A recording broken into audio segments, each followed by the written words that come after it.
Hello friends, जोहार, नमस्ते, सत श्री अकाल। कैसे हैं आप लोग? मैं नयन कुमार चक्रवर्ती फिर से एक बार नए वीडियो में आपका स्वागत करता हूं। आज हम लोग जानेंगे झारखंड की प्रमुख नदियों के बारे में। जी हाँ दोस्तों, झारखंड की प्रमुख नदियों के बारे में, कितने नदियां हैं और कितने उत्तर की ओर बहते हैं, कितने दक्षिण की ओर बहते हैं, पूरा डिटेल में आपको बताया जाएगा। ये आज जो बताया जाएगा ये आपको जेएसएससी का हर एक एग्ज़ाम में काम आने वाला है, चाहे वो एक्साइज कांस्टेबल हो, क्लर्क स्टेनोग्राफर हो, या फिर जेपीएससी हो, या फिर गार्डन सुपरिटेंडेंट, वेटनरी ऑफिसर या अदर पोस्ट के लिए हो। हर एक एग्ज़ाम में ये क्वेश्चन आने वाले हैं, क्योंकि ये झारखंड की प्रमुख नदियों के बारे में, जितने भी झारखंड की नदियां हैं सब के बारे में आज पूरे डिटेल में बताया जाएगा। तो वीडियो के एंड तक जरूर बने रहिएगा। और हाँ फ्रेंड्स, अभी तक आप चैनल को सब्सक्राइब नहीं किए हैं तो चैनल को सब्सक्राइब जरूर कर लीजिएगा, क्योंकि ऐसे लेटेस्ट वीडियो आपको आगे भी और मिलने वाले हैं। तो फ्रेंड्स, झारखंड की जितनी भी नदियां हैं सब बरसाती नदियां हैं, जिसमें केवल बरसात के दिनों में ही पानी का प्रवाह होता है।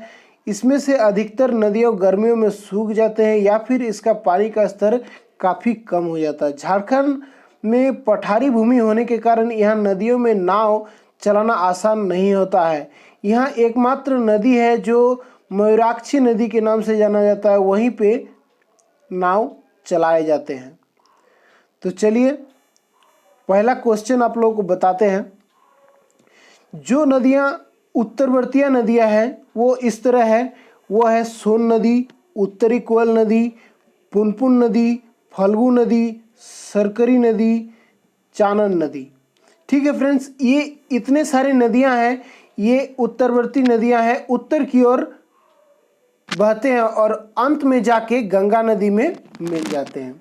गंगा नदी कहाँ पे है? गंगा नदी बिहार में है। ठीक है फ्रेंड्स, ये जो है उत्तर की ओर बह के गंगा नदी में जाके बिहार में प्रवेश कर जाते हैं। तो सबसे पहले हम लोग जानेंगे सोन नदी के बारे में। सोन नदी का उद्गम जो है मैकल पर्वत अमरकंटक मध्य प्रदेश से हुआ है, जिसकी कुल लंबाई लगभग 780 किलोमीटर है। ठीक है फ्रेंड्स, इसका उद्गम कहाँ से हुआ है?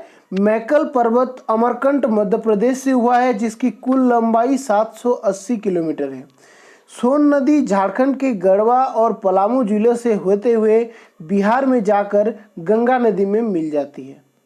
सोन नदी को सोनभद्र और हिरण्यवाह नदी के नाम से भी जाना जाता है। सोन नदी में सोन नदी की सहायता नदी उत्तरी कोयल नदी है, जो उत्तर दिशा में सोन नदी में जाकर मिलती है। सोन नदी में सोन अंश मिलने के कारण इनका नाम सोन नदी पड़ा है। सोन नदी का महत्व झारखंड में केवल सीमा के रूप में है। सोन नदी की एकमात्र नदी है जो बरसातियों के श्रेणी में नहीं आता है। इस नदी में पूरे वर्ष पानी का बहाव बना रहता है। ठीक है फ्रेंड्स, तो दूसरा हम आते हैं उत्तरी कोयल नदी। उत्तरी कोयल नदी का उद्गम जो है रांची पठार जिला लातेहार से हुआ है। कहाँ से हुआ है? उत्तरी पठार, रांची पठार जिला लातेहार से हुआ है। ठीक है, यह नदी लातेहार, गढ़वा, पलामू से होते हुए अंत में सोन नदी में जाकर मिल जाती है। कहाँ मिल जाती है? सोन नदी में। लातेहार, गढ़वा, पलामू होते हुए अंत में सोन नदी में जाकर मिल जाती है। इस नदी पर झारखंड की कई महत्वपूर्ण परियोजनाएं स्थापित की गई है। यह नदी बरसाती नदी के कारण यहाँ बरसात के दिनों में काफ़ी पानी रहती है। उत्तरी कोयल नदी की दो सहायक नदियाँ हैं, औरंगवाह और अमानत नदी। ठीक है फ्रेंड्स, पठारी क्षेत्र में स्थित होने के कारण इसमें नाव चलाना आसान नहीं होता है। बरसात के कारण ये नदियाँ बरसाती के दिनों में पूरा भरा हुआ रहता है और गर्मी आते आते ये सूख जाते हैं या फिर इसका बहाव कम हो जाता है। ठीक है फ्रेंड्स, अब तीसरे नदी पे आते हैं, पुनपुन नदी। पुनपुन नदी का उद्गम जो है उत्तरी कोयल प्रवाह के उत्तर से हुआ है। यह नदी सोन नदी के समांतर बहने वाली नदी है। पुनपुन नदी को किटकिट व बामागंधी नदी से भी जाना जाता है। इस नदी की दो सहायक नदियाँ दरगाह और मोरहर नदी है। अंत में यह नदी गंगा में जाकर मिल जाती है। यह नदी भी बरसाती नदी है, यहाँ भी बरसातों के दिनों में काफ़ी पानी रहता है। और जैसे कि हम लोग पिछले क्वेश्चन में बताएं, पठारी क्षेत्र होने के कारण इसमें नाव बिल्कुल नहीं चलाए जा सकते हैं। बरसात के दिनों में इसमें काफ़ी पानी रहती है, लेकिन गर्मी आते आते इसमें भी पानी सूख जाते हैं या फिर पानी का प्रवाह कम हो जाता है। ठीक है फ्रेंड्स, अब नेक्स्ट क्वेश्चन, फल्गु नदी। फल्गु नदी का उद्गम जो है छोटानापुर पहाड़ को माना जाता है। किसको माना जाता है? छोटानापुर पहाड़ को। झारखंड में इस नदी का धार्मिक महत्व माना जाता है और इस नदी को पिंडदान संबंधी कार्य किए जाते हैं। इस नदी में ही पिंडदान संबंधी कार्य किए जाते हैं। किसमें? फल्गु नदी में। फल्गु नदी को अंततः सलीला और निरंजना के नाम से भी जाना जाता है। अंत में यह नदी भी गंगा में जाकर मिल जाती है। यह नदी भी बरसाती नदी है, जिसके कारण इसमें बरसात के दिनों में काफ़ी पानी रहता है। इसमें भी आप नाव नहीं चला सकते हैं, इसमें भी बरसात के दिन में काफ़ी पानी रहता है और गर्मी आते आते ही इनका नदी में पानी सूख जाती है। ठीक है फ्रेंड्स, अब अगला जो है सकरी नदी।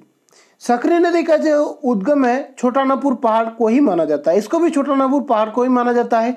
इस नदी की विशेषता है कि यह नदी मार्ग बदलने में कुख्यात है। सरकारी नदी को सुमागंधी के नाम से भी जाना जाता है। सरकारी नदी की 3 प्रमुख सहायक नदियाँ किड्यूल, मोरहर व चानन नदी है। अंत में यह नदी गंगा में जाकर मिल जाती है। यह नदी भी बरसाती नदी है, इस कारण यहाँ बरसातों के दिनों में काफ़ी पानी रहता है। इसमें भी आप नाव नहीं चला सकते हैं और बरसात के दिन में तो काफ़ी पानी रहता है, लेकिन इसमें भी गर्मी आते आते के पानी सूख जाती है। अब हम बात करेंगे दक्षिणवर्ती नदियाँ।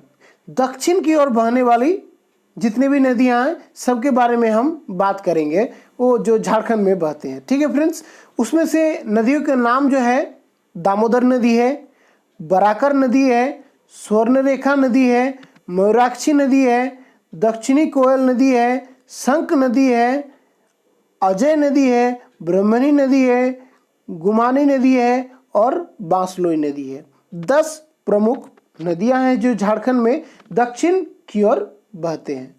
ठीक है फ्रेंड्स, तो पहला हम लोग शुरू करेंगे दामोदर नदी, जिसका आप लोग नाम तो सुने ही है। दामोदर नदी का उद्गम जो है छोटानापुर पहाड़ जिला लातेहार से ही हुआ है। दामोदर नदी झारखंड की सबसे बड़ी व लंबी नदी मानी जाती है, जिसकी कुल लंबाई 524 किलोमीटर है और झारखंड राज्य में इसकी लंबाई कुल 290 किलोमीटर है। ठीक है, इसकी कुल लंबाई कितनी है? 524 किलोमीटर और झारखंड में इसकी कुल लंबाई कितनी है? 290 किलोमीटर। बहुत ही इंपॉर्टेंट है, ये चीज़ नोट कर लीजिएगा। सबसे बड़ी नदी होने के कारण साथ साथ ये झारखंड की सबसे प्रदूषित नदी भी है। दामोदर नदी को झारखंड में देव नदी तथा बंगाल में शोक नदी के नाम से भी जाना जाता है, क्योंकि इस नदी के कारण बंगाल में भयंकर बाढ़ आती थी, जिसके कारण जान माल में काफ़ी मात्रा में हानि होती थी। परंतु अब झारखंड राज्य में इस नदी पर दामोदर घाटी परियोजना के द्वारा बहुउद्देशीय जल भंडार की व्यवस्था की गई है। यह परियोजनाएं अमेरिका में सफल रही टेंसी घाटी परियोजना, टेंसी घाटी परियोजना से प्रेरित होकर बनाया गया है। ठीक है फ्रेंड्स, टेंसी घाटी परियोजना से प्रेरित होकर दामोदर नदी को बनाया गया है। ये बहुत ही अच्छा क्वेश्चन है। दामोदर घाटी परियोजना के कारण अब बंगाल में बाढ़ नहीं आती है। जब से दामोदर घाटी परियोजनाएं बनी है तब से अब बंगाल में बाढ़ नहीं आती है।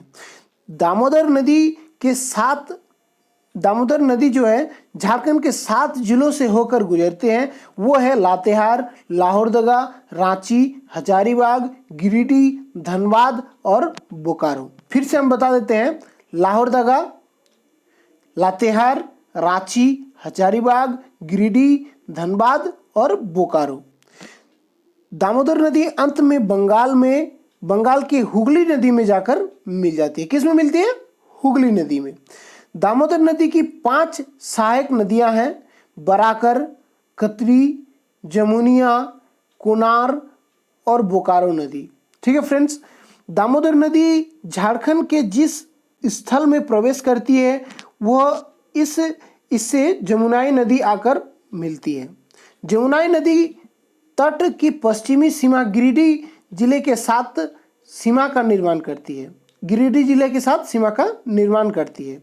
इससे पूर्व में दामोदर के कतरी नदी मिलाती है जो पारसनाथ पहाड़ी से निकलती है।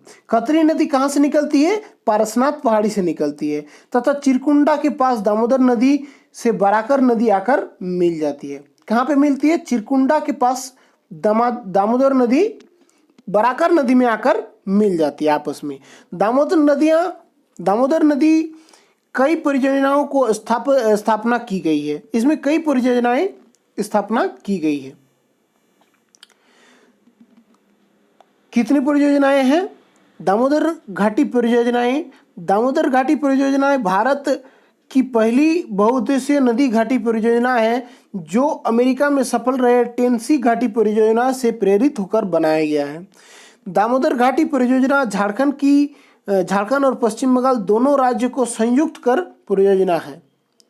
ऐसा नहीं कि ये सिर्फ झारखंड का है, इसमें बंगाल का भी संयुक्त है। दामोदर घाटी परियोजना की शुरुआत 1948 में हुआ है। इस वर्ष 1948 में दामोदर निगम की स्थापना की गई है जिसका मुख्यालय कोलकाता है। मुख्यालय कहाँ है? कोलकाता है।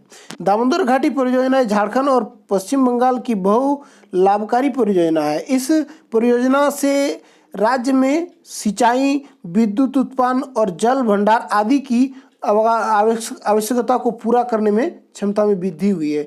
चूँकि दामोदर नदी को पहले बंगाल में भारी तबाही और बाढ़ जैसी स्थिति के लिए जाना जाता था, इस कारण इसका नाम बंगाल का शोक कहा जाता था। वही दामोदर घाटी परियोजना बनने के बाद इस प्रकार के बाढ़ और तबाही से पश्चिम बंगाल को छुटकारा मिल गया है। अब दामोदर नदी द्वारा पश्चिम बंगाल में बाढ़ नहीं आती है। ठीक है फ्रेंड्स, दामोदर घाटी परियोजना के अंतर्गत 8 बांधों का निर्माण किया गया है जो निम्नलिखित है। ठीक है, तलैया बांध, बालपहाड़ बांध, मेथला बांध, कोनार बजरा बांध, पेथक बांध और अय्यर बांध। ठीक है फ्रेंड्स, सेकंड हम लोग आते हैं बराकर नदी। बराकर नदी का उद्गम छोटानागपुर पहाड़ जिला हजारीबाग से हुआ है। कहाँ है? हजारीबाग से हुआ है। यह दामोदर नदी की सबसे प्रमुख सहायक नदी है और दामोदर नदी की सबसे बड़ी सहायक नदी है। बराकर नदी का उल्लेख बौद्ध और जैन ग्रंथों से भी है। बराकर नदी के तट पर जैन मंदिर का कल्याणेश्वरी देवी मंदिर है। बराकर नदी हजारीबाग, कोडरमा, गिरिडीह और धनबाद जिले से होते हुए दामोदर में जाकर मिल जाती है। यह नदी भी बरसाती नदी है, इस कारण यहाँ बरसात के दिनों में काफ़ी पानी होती है। पठारी क्षेत्र होने के कारण इसमें भी आप नाव नहीं चला सकते हैं और इसमें बरसात के दिनों में काफ़ी पानी रहता है। जबकि गर्मी आते आते इसमें पानी सूख जाते हैं या फिर इनमें पानी का प्रवाह कम हो जाता है। तीसरा, स्वर्णरेखा नदी। स्वर्णरेखा नदी का उद्गम जो है छोटानागपुर पहाड़ जिला रांची से हुआ है। कहाँ से? छोटानागपुर पहाड़ जिला रांची से हुआ है। यह रांची से 16 किलोमीटर दूर नगड़ी गांव से निकलती है जिसकी कुल लंबाई 474 किलोमीटर है। ठीक है, 474 किलोमीटर इसकी कुल लंबाई। इसकी सुनहरी रेत से सोने के अंश मिलने के कारण इसका नाम स्वर्ण रेखा नदी पड़ा है। अभी भी ऐसा माना जाता है कि अगर आप स्वर्ण नदी में दिन भर अगर कोई मेहनत करते हैं तो उनका पूरा दिन का जो है वो पेमेंट 200-300 उतना मिल जाता है। मतलब उतना का सोना आप मिल जाता है। इसमें बहुत ही छोटे छोटे कण जो है इसके रेत में मिले हुए हैं जो आपको चुनना पड़ता है। यह नदी भी बरसाती नदी, यहाँ भी बरसात के दिनों में काफ़ी पानी रहती है। यह झारखंड की एकमात्र नदी है जो स्वतंत्रता रूप से बंगाल की खाड़ी में जाकर गिरती है। ठीक है फ्रेंड्स, स्वर्णरेखा नदी पर झारखंड की सबसे बड़ा जलप्राप्त हुंडरू जलप्राप्त स्थित है, जिसकी कुल लंबाई 74 मीटर है। हुंडरू जलप्राप्त जिसकी कुल लंबाई 74 मीटर है। स्वर्णरेखा नदी रांची, खूंटी, पूर्वी सिंहभूम से होते हुए उड़ीसा राज्य में प्रवेश करती है और सीधे बंगाल की खाड़ी में गिरती है। कहाँ कहाँ जाती है?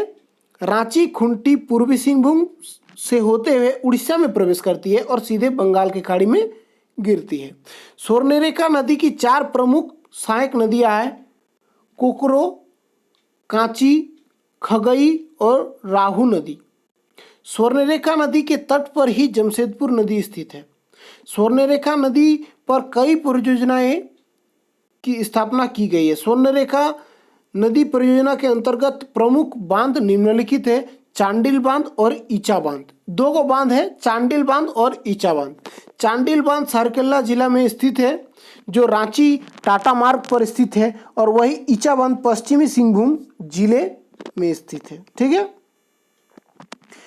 अब चौथा है मयूराक्षी नदी। मयूराक्षी नदी का उद्गम जो है त्रिकुट पहाड़ी जिला देवघर से हुआ है। यह झारखंड की एकमात्र नौगम्य नदी है जो समतल भूमि में बहती है। मयूराक्षी नदी देवघर, दुमका, गोड्डा और साहिबगंज से होते हुए उड़ीसा गंगा में मिल जाती है। मयूराक्षी नदी को मोर और मोतिहारी नदी के नाम से भी जाना जाता है। नवादा जिले में यह नदी भुरभुरी नदी के नाम से भी भुरभुरी नदी के साथ मिलकर मोर नदी से जानी जाती है। मयूराक्षी नदी की प्रमुख सहायक नदियां हैं सिंध, दोना, टिपरा, फुसरो, भामरी, मनविल और गोगई नदी है। यह नदी भी बरसाती नदी है, इस कारण यह बरसात के दिनों में काफ़ी पानी रहता है। यह नदी एकमात्र नदी है जहां नाव चलाए जाते हैं। ऐसा क्वेश्चन में आ सकता है कि झारखंड की ऐसे कौन नदी है जिसमें नाव चलाए जाते हैं? वो है मयूराक्षी नदी। ठीक है फ्रेंड्स, अगला आते हैं दक्षिणी कोयल नदी। दक्षिणी कोयल नदी का उद्गम जो है छोटानापुर पहाड़ जिला लातेहार से हुआ है, लाहौर दगा से हुआ है। यह नदी भी बरसाती नदी है, इसका कारण यह बरसात के दिनों में काफी पानी रहता है। दक्षिणी कोयल नदी लाहौरदगा, गुमला, रांची और पश्चिमी सिंहभूम से होते हुए उड़ीसा में शंख नदी में जाकर मिल जाती है। कहाँ मिलती है? शंख नदी में। दक्षिणी कोयल नदी की प्रमुख सहायक नदियां कारो नदी है। दक्षिणी कोयल नदी की सबसे बड़ी सहायक नदी कारो की संगम तट पर कोयल कारो परियोजनाएं चलाई गई है, परंतु भारी जन विरोध के कारण इस परियोजना को 2003 में ही बंद कर दिया गया। अब नेक्स्ट आ जाते हैं शंख नदी। शंख नदी का उद्गम छोटानापुर पहाड़, चैनपुर जिला, गुमला से हुआ है। यह नदी भी बरसाती नदी है, इस कारण यह बरसात के दिनों में काफी पानी होती है। यह झारखंड की एकमात्र नदी है जो गहरी खाई का निर्माण करती है।